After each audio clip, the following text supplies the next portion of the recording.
Ladies and gentlemen, please notice that exits are conveniently located at the front and rear of this auditorium. When leaving the theater, we suggest that the exit at the front of the auditorium will allow you easier access to the parking areas. Thank you. Hi, I'm Mike Field. Hi, I'm Mike Butler.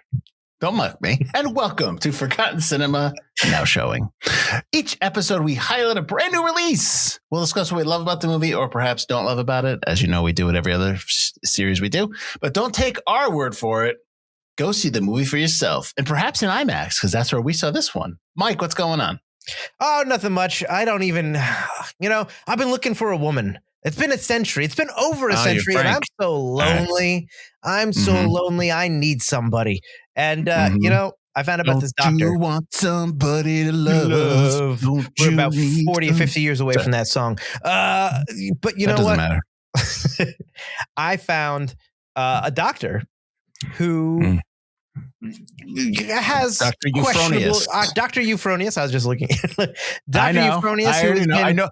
I know that Blake Butler stare. Who has I know been what's going on there. resurrecting cats and cat gerbils and mice and cats, but not published in papers. And I need that rejuvenation because, obviously my maker has died a long time ago in Europe. And now I'm in Chicago. Dr. Euphronius is here and I'm asking her, I'm begging her to give me some love. Not her love. Dig me up a body and resurrect it. Give me some love and give me some love. She refuses and then for some reason accepts. And who did we dig up? Some girl who's got ties to the mob, who's seen a bunch of her friends' tongues ripped out, but she doesn't remember any of that really because she doesn't remember who she is. So I tell her name's Penelope. I said we got in a really bad accident. She just doesn't remember. We hit the town, have a great time, but me and my dumb Frankenstein killed two people who were going to violate my woman. So I smashed their heads in American History X style, and it was pretty dope.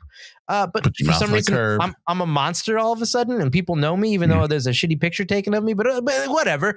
We're on the run, and she kills the cop. Then I kill more cops. Then cops surround us in New York because I'm obsessed with this actor, and I've got to follow him all around because he's the only one who's given me joy the last century. Ronnie Reed. Oh, yeah. Nepotism. And speaking about nepotism, there's a detective on my case.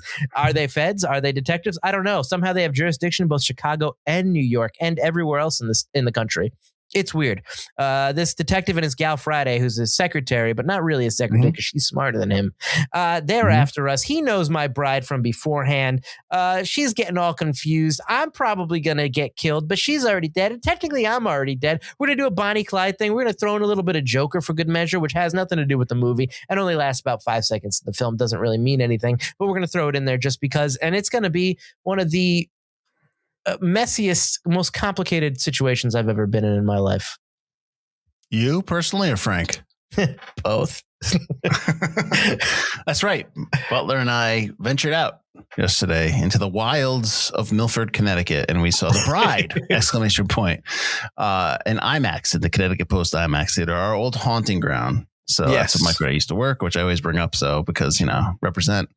So we were there. It was probably us and probably 6 other people. It was not busy, which has how I like it. So it was, it was a decent experience watching the movie wise, even though they still don't know how to do their lighting cues. But that's a tale for another day.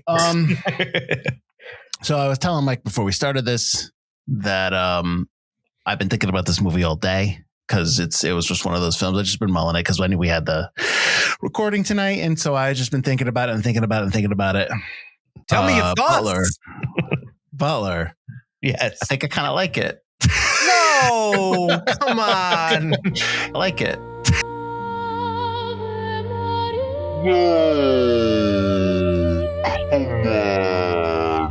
Here's the thing. I agree with you. I agree with a lot of your points. I don't understand the opening.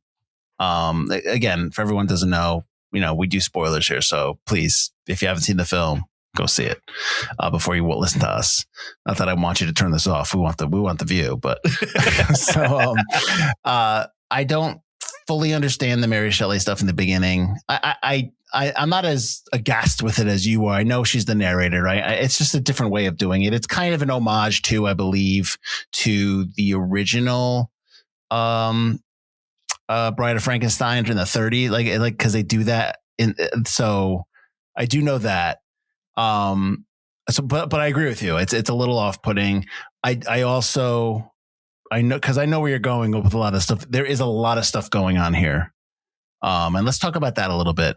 And then I'll get into the other thoughts, but like there's a lot of different subplots and sub themes going on in this film.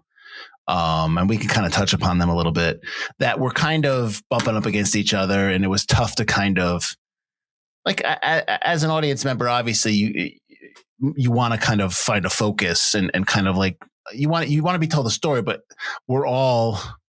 I think we're all trained to kind of latch on to one story. You know what I'm saying? And sure. I think to your point, last night, and I know right now there's a lot of stuff happening here. So how many main themes are kind of butting up against each other in this film? Like what are they trying to say that are just colliding with each other, that it's very tough to find like one to kind of really lock in on? I mean, this is going to be tough because I really am down on the story of this movie. No. I can for entertainment value argue with you, but I'm not. I understand. I have a point to why I like it. And I'll get to it. Okay, but I mean, are you talking about the themes or the story? Because the story's intertangled and the themes there's a couple different things happening here. So there's a theme of women independence, of speaking over men, of being heard. There's this love angle that they're trying to say, which doesn't make a whole lot of sense.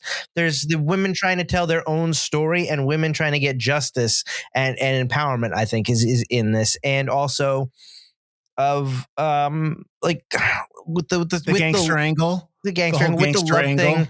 There's a little bit of a story of acceptance as well, about accepting Frank, that he's not the monster that people say he is. So there's that kind of theme of acceptance, which I think is throughout all of the different Frankenstein narratives, regardless of which one you're looking at. But this Frankenstein is not so enraged when someone calls him a monster. He kind of agrees with it, and he's embarrassed of himself. Well, because I think we're looking at a Frank 150 years after. So I think, time, and because in the original novel, it wasn't and people who've watched Guillermo del Toro's Frankenstein know in the classic writing, he's not an idiot. He's not the big lumbering universal Frankenstein. He's well-spoken. He's learned. He learned from Dr. Frankenstein. So this is a Frankenstein who has that intelligence and time. So he's become a little bit more, you see it when the guys are slapping him around. Right. He doesn't want to become that monster. He knows what he can do. It's like yes. Right. It's like I talk about sometimes when like I'm a much gentler older person now than I was when I was a manager and I was throwing keys across the lobby. I mean, like I can get there. I just don't want to get there. You know what I mean? So right. To your point about Frank, I agree. That's the first time I think we've kind of seen that kind of Frankenstein. Yeah. But you talk about, the whole, like they do this whole, like you mentioned, like they do this Joker thing, like from the movie Joker, where it's only really towards the back half of the film where that stuff kind of comes in. It's only in the montage and it just comes out of nowhere. And then they kind of tie up the whole gangster angle with that as they go in, like the whole stuff with the cops, with Peter Sarsgaard character, Jake Wiles, and how he's dirty because he slept with he knew Ida before. Like we only meet Ida in the beginning when she's the mistress of one of the low level gangster guys. Right. And that's when we meet her. And then this whole maybe an hour and 20 into the film, we all of a sudden learn that Jake Wiles, she was an informant with Jake Wiles. Not even later, maybe like before the third act or right in the middle of the third act, that he slept with her and that, she was helping him. And like, this was like out of nowhere. And I was just like, if that's part of it, that's got to be set up much earlier. And so that kind of caused some confusion there. And then, like you talk about, like, is it a love story? Is it them? If it's a movie about how she's becoming the bride, she's becoming, this powerful female figure. I question why Frank is in the movie so long. Like we talked about, like kill him off in the beginning because it just, and even at the end when they both are brought back, why should he come back? Like, you know what I mean? Like, it's because just, she loves him. So many questions. For reasons. I know. For reasons. But that's the thing. It's not about female empowerment, because Mary Shelley tells you at the beginning that it's a love story. So the female empowerment angle isn't the main thing. But in this film, the way she's portraying Mary Shelley, it seems like Mary Shelley is an agent of chaos here. And she is just, you know, she's in it to mess some stuff up. She's in it to F around. You know what I mean? That's how she's portrayed. We can get into it, but I despise the way they portray Mary Shelley in this film. Go ahead, get into it. Well, if they start by telling her, I didn't want to fucking write Frankenstein. This movie. That's not the story I want to write. Fuck you, it's not. You know the history of the story? She wrote that because she wanted to write it. It's not. How dare you have the balls to say what this classic writer who wrote one of the greatest horror stories of all time wanted to write? That's what she wanted to write. She didn't want to write the fucking Bride in 1920, whatever it was. That came way later. Like, how dare you say that she didn't want to write Frankenstein, that she was, yes, she wrote it on a dare, but it was a book and a story she wanted to write that she told. It had themes. It wasn't about masculinity. I mean, in a way, Dr. Frankenstein's hubris, but give me a freaking break. Don't talk through her. And I'm sorry, is Mary Shelley, does Frankenstein exist? Did Mary Shelley write about Frankenstein because he was a real person and she heard the story? Or does Mary Shelley is she telling a story? So none of this really happened because she's just telling another story? Did Mary Shelley create Frankenstein out of her mind? Like, why is she even there? And why does she act like Jack Sparrow? Like, what is that? The Mary Shelley angle of this film is, and there are a lot of things I don't like about this film story. Sure. Is by far the worst. The opening narration is horrendously terrible, to the point where, like, we looked at each other and we just were like, ugh. Written why in the writing, or because you said to me like you like the performances, but the writing is just bad. Oh no, you want my like real quick review of this film? I have never seen I have never seen a worse film that was so beautifully filmed and created and performed, where the writing was so atrocious that it makes the movie really, really not worth seeing. This movie is beautiful, and all the actors and actresses pour their hearts and souls into these roles and do a phenomenal job. And the script is just the Springfield tire fire.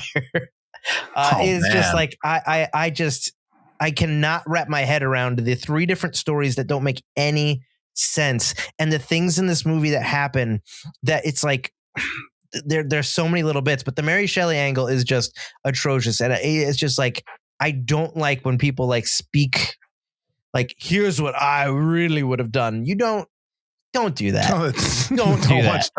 Don't watch Guillermo del Toro's Frankenstein then. But does he say this is what, like, does Mary Shelley appear and say this is what I really would have written? No, but in that movie, the first half of the film is the doctor telling the story, and then the second half is Frankenstein coming and here's my real story. And he's he told you his tale, now hear mine. And then he tells the story. He tells the story like what happened to him after he got left the thing. He ripping wolves apart and stuff. Sure, but we have Mary Shelley here telling you I didn't want to write Frankenstein. Some dudes told me I had to go with the male patriarchy and write this story. It's like, come on.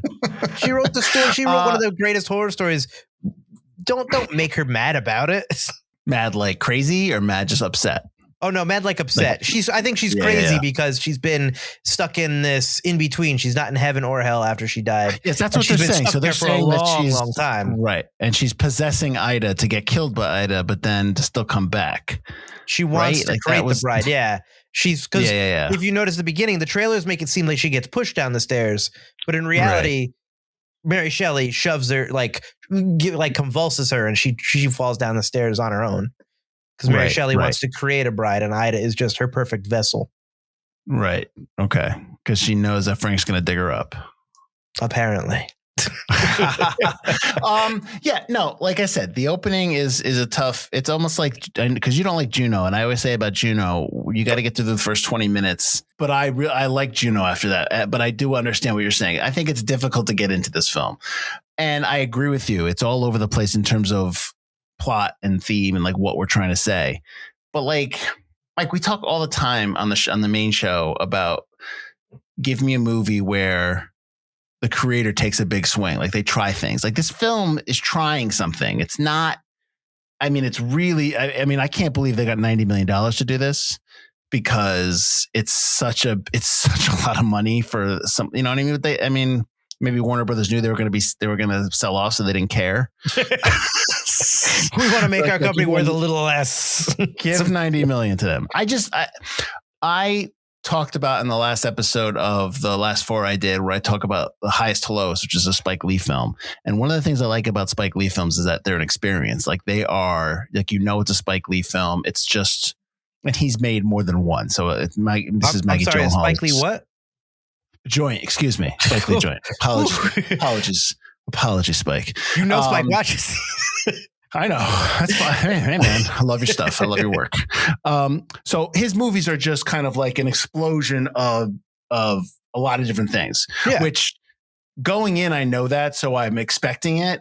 I feel the same way here. Like if I'm going to say I like that in a Spike Lee joint, then I can't not say I don't like it here because I feel like kind of like the same way. But I do agree with you. It kind of needs to, in terms of the look and the style and the audacity of like what they're doing, it's slow to start. So in that vein, that's why I find this film interesting. But to your point about the writing and the story and the development, I do agree with you that I do think it's muddied up a little bit and it's difficult to stay onto a through line. So I agree with you, but I still like the fact that it's a big swing. So, you know, you can call me a hypocrite and all that stuff, but go ahead. You are Mike Field, a hypocrite, but that's fine. That's fine. I said I've been thinking about this film all day. So it's interesting that it's been in your head. Most films don't get in your head like that. So that's interesting. Well, here's the thing too, Mike. Like, I want to watch it again.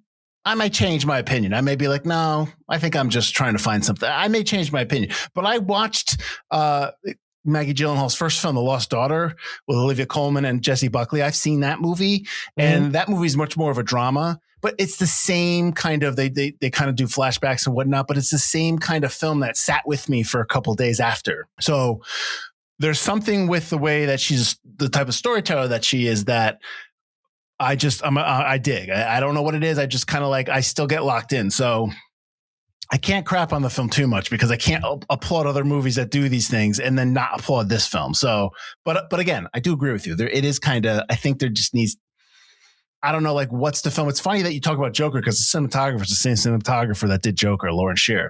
So it's the same one. So yeah, I mean, I imagine, like, and you tell me, like, I imagine that a lot of these shots are obviously digitally enhanced or I don't know if AI, but digitally enhanced because it's 1930s. Oh, for sure. I think they're really well done digital shots. Yeah. But this is absolutely screencraft or green screen. Probably green screen because you pan up quite a bit in these shots and stuff. Like they probably have the at the end of the film, when she brings him back to life and the cops and Myrna Malloy, which is Penelope Cruz's character, smoking, they kind of go up and they show the thing that, I mean, when they go up, it's probably just a big blue wall outside. Oh, sure. Just yeah, exactly. So yeah, I think there's a lot of stuff. There's a shot I remember where they're running down the street and it's at night and it's lit up and they've all the old cars lined up. That felt like a real shot. That felt like that they got the gold right cars before Sarsgaard says to stop and he realizes it's Ida. Yeah. That's a really good shot. I thought the shot when they get out into Times Square and you just see all the neon signs or all the light bulb signs and stuff was really, really cool. And it's like the first time, like, and you've seen shots like that in other films and stuff, but like, it's so, especially in the IMAX, just really like jaw dropping to look at. Like the shots are really good. Like I said, if we're talking about the technical stuff in this film, it's phenomenal. Oh yeah, no, absolutely. And despite everything I'm saying, I can't explain the dance sequence. No, because everything is just, it's not good.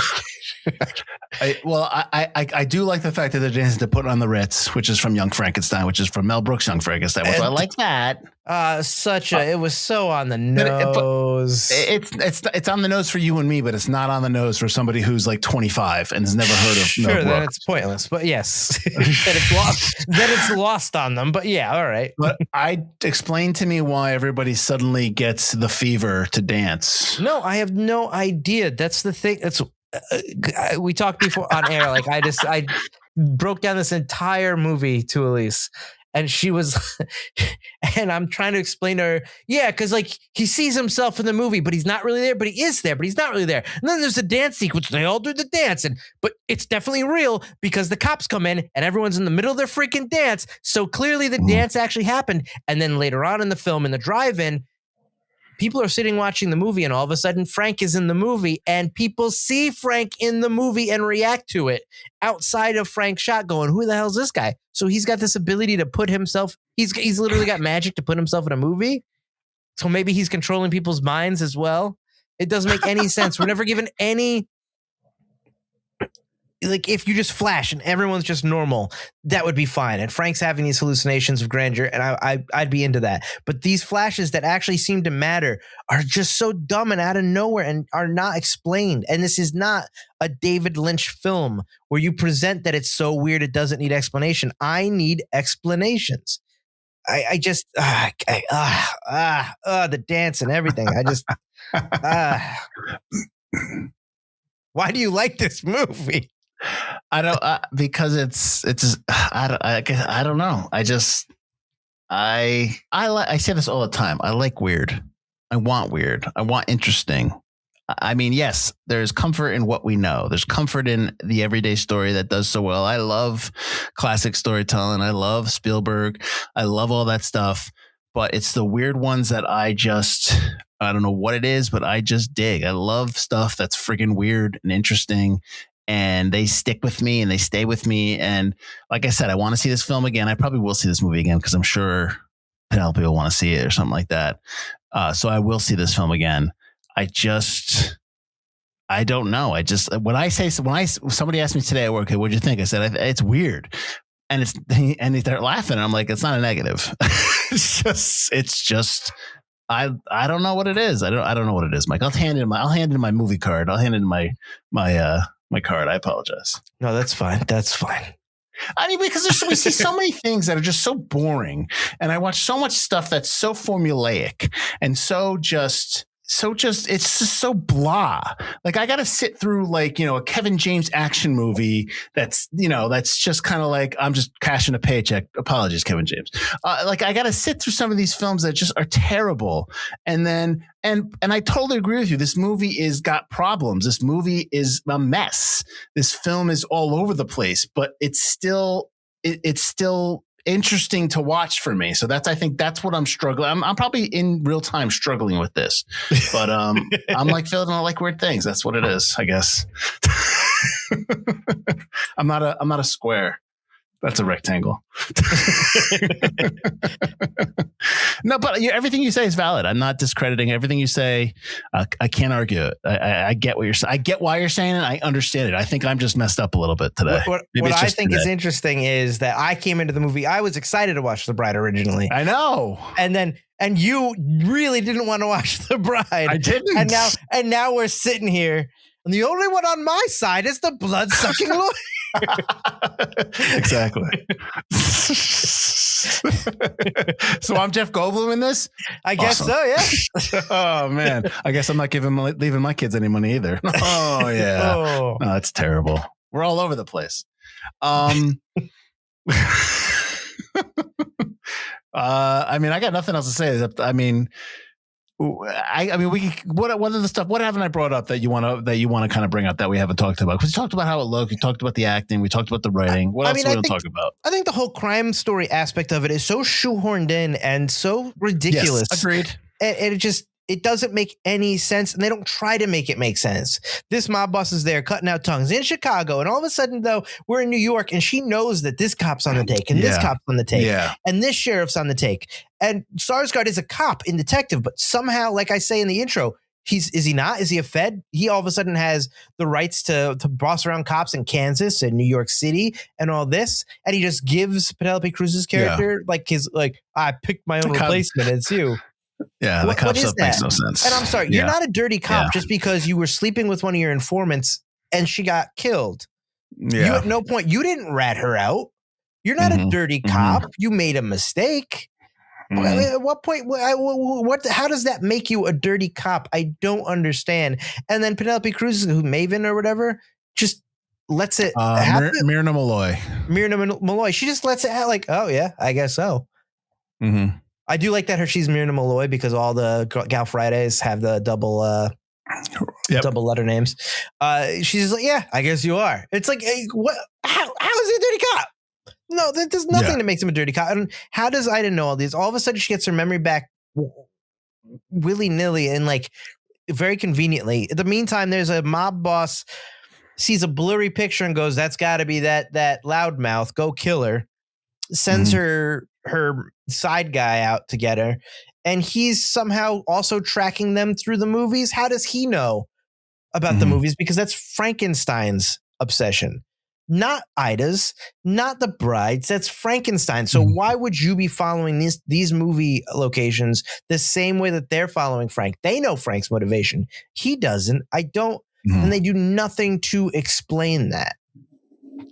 Yeah, I agreed. It's like the gangster angle, which is tied into all the women that start dyeing their faces like the bride, and they're taking on that kind of, I guess, that battle cry, and that one woman starts humping the car for some reason, like we're watching The Counselor again. You just don't get it. Oh man.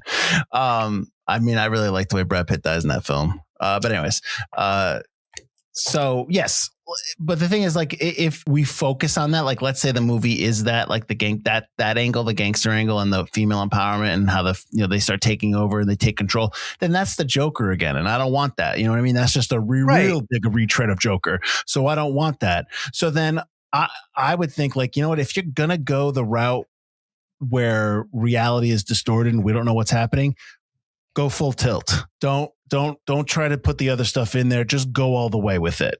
The cop angle I don't think it needs to be.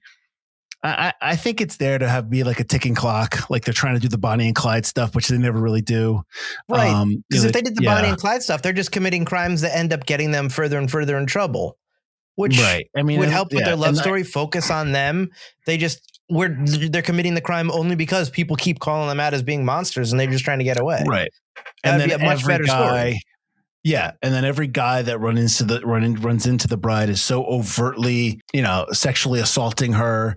And like especially like the cop that pulls him over and he sees the other guy in the car just laying there, like Frank's laying there. And she's like, "Oh, that's just my uncle." And then he just like is actively groping her. It's like, I mean, are you that hard up for this kind of action where you're going to just not have the dude, get out of the car and do something? You're not gonna have your partner take care of the other guy. Like if you're so bent on assaulting her in the middle of the open field, I mean, you're doing it to the detriment of, like, you're possibly putting yourself in danger. You don't know what this dude is. Like, you're just gonna forget about police. I did like that kind of stuff. Like, it's just like if you're gonna just go, batshit crazy with it, then just go with it. Just go full tilt, like I say, and don't try to shoehorn the other stuff in. I think that's where it kind of. I think if Maggie Gyllenhaal just kind of like went with the whole stuff with the bride and just kind of focused on that angle and just her terror and just like everything like there, and kind of, even if she poured more of Mary Shelley in there, whatever. Like, I think we'd be talking about a much different film, obviously. And maybe like that, and there would be some kind of stability in that storyline. But the fact that there's multiple different types of themes and stories in this film, I think it's really tough to find any. It's unstable.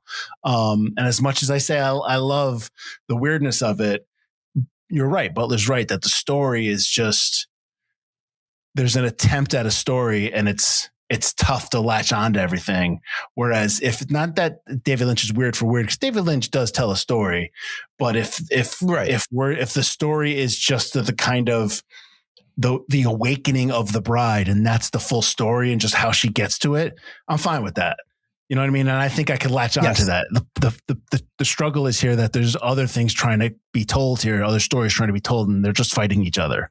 Yeah. I think a Bonnie and Clyde type film, straight up, don't shoehorn any of this Joker stuff with these mob bosses or anything, would have been a much stronger film. And it would have also strengthened the love portion of the film, which is supposedly what the film is actually about. And I don't get that, because it's so rushed. Ida's about to leave Frank, and she at no point has this confession of love for Frank. She confesses her love to Dr. Euphronius in a kind of a haphazard way where she doesn't really confess her love. Dr. Euphronius confesses her love about her husband, who she had to put down because she had revived him. And it's like, I don't care about your story. I mean, it's a sad story. She tells it really well. Annette Bening tells it really well. But I want the brides to admit her love. Frank admitted his love, and even that was kind of messy. And it's just like, because it was rushed. He has this one monologue to get through before he gets shot in the face. And it just, I need more love story. And I think through the Bonnie and Clyde aspect of, because that's also ridiculous. Everyone calls them a monster. They don't look that bad, especially Ida. And they're just all of a sudden like fainting and like classic 1920s type movie fainting. And I think that if you had them as like a more of a Bonnie and Clyde stuff, and that sets the precedent of why they have to do these crimes, would have been a much stronger film, because I don't care about these mob boss crimes. I don't care. Like, it's horrible what they're saying, but what does that have to do with anybody? Well, when the mob boss comes back later in the film, I'm like, oh shoot, these guys, I forgot about these guys. Like, I thought we were past that.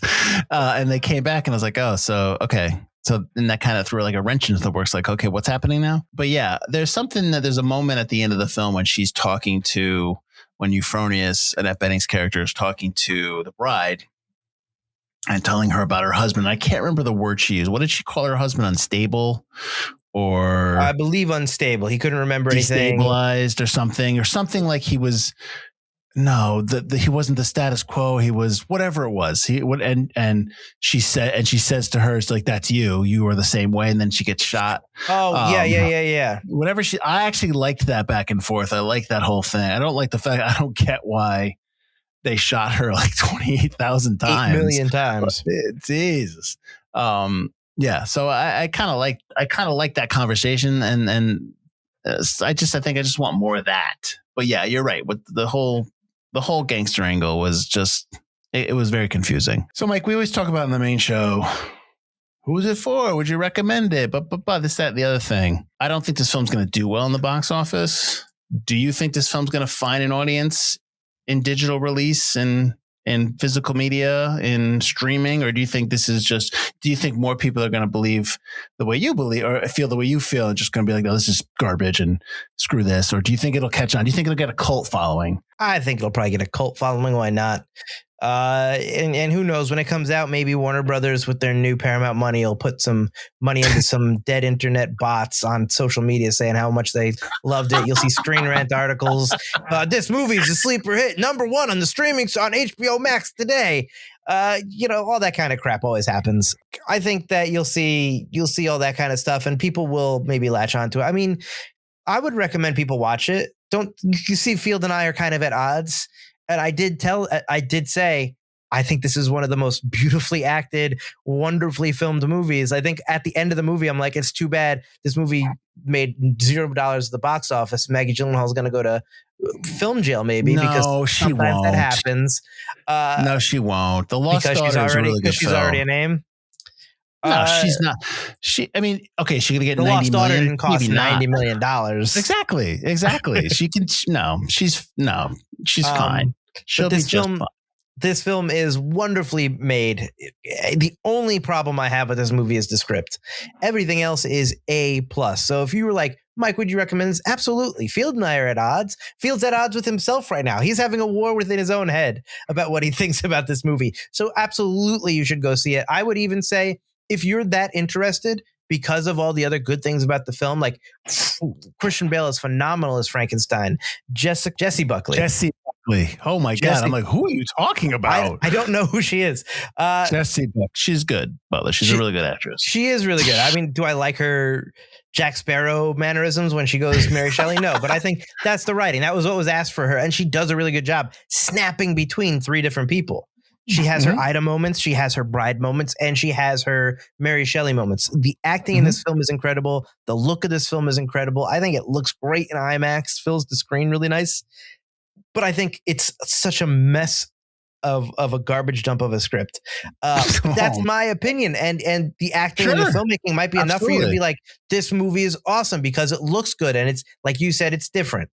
And I, not that I don't also like different things. I'm not saying you don't. When I'm watching, I'm not saying you're accusing me, but I'm just saying that like, I just can't get past all of the things that don't make sense for no reason at all. But you might be able to, as the viewer, you dear viewer, might go past that. I love this film. So I would definitely recommend people watch this for sure when it comes out on streaming. I think it is absolutely worth a watch. And I think they have the greatest end credit song you could have ever put in there. Like playing the monster mash at the end is just brilliant. That is my favorite part of the movie. The credits. When Monster Mash plays as they hold hands, I was like, that is a great, that's like the selling, like when you're trying to sell the movie to Warner Brothers, you go, and at the end they hold hands and credit Monster Mash. Here's $90 million. But yeah, I would absolutely, with all the trashing I'm doing for it, I would absolutely say people should go watch this movie and see for themselves, because it is an amazingly made film in every aspect. Agreed. I don't agree there, but I agreed. All right, Mike, tell them where they can find us. You can find us at ForgottenCinemaPodcast.com or wherever you get your podcasts or shows. You're watching, listening to us right now. Let us know how wrong I am about The Bride, or how wrong Field is about The Bride. Where are my weird ones at? Let us know in the comments below. We got a Patreon you could join. We have exclusive episodes. We have our look back series. This month we're doing Carrie. It's their 40th anniversary. Or 50th? 40th? 50th? It's her anniversary. So go check that. We're going to do that episode this month exclusively for patrons. We have When Harry Met Sally coming out as well. We filmed it. I just got to get to editing it. That's available for patrons only, as well as merch discounts, 2 times voting power for our audience choice season and speech, 50th anniversary for Carrie. So go on Patreon. We have our merch store. You get a merch discount if you're a Patreon member. If not, you go on our merch store, still get some good stuff. We've got St. Patrick's Day shirt that's pretty cool with the Fugitive quote on it. Go check that out. And we got, along with this show, we've got our main show, Forgotten Cinema, which comes out every Wednesday without fail. We're doing Arachnophobia, kind of keeping it in that horror comedy vein right there, coming out this week. And every Wednesday without fail, we're over 350 episodes into that show. We've got our look back series with all the screams leading up to Scream 7. And we're not even done with our now showings this month. Field, tell them what we're watching next. The Ryan Gosling star Project Hail Mary. That's what we are watching. And I'm going to tell you right now, that little rock creature is just like the rock creature from Galaxy Quest. So I'm saying it here first before you all watch the movie and be like, that's that dude from Galaxy Quest. So anyways, we're doing Project Hail Mary. No, he turned inside out. And exploded. That's what we're doing towards the end of the month. And then I think in April we're doing Ready or Not 2, Here I Come. So those are the next couple now showings. So again, go watch The Bride. Mike's wrong. Thank you for watching. Thank you for listening. I'm Mike Phil. I'm Mike Butler. And this has been Forgotten Cinema now showing. I don't know what that is. I want you to do the Mary Shelley laugh. Do the Mary Shelley laugh. Oh, where she coughs at the end?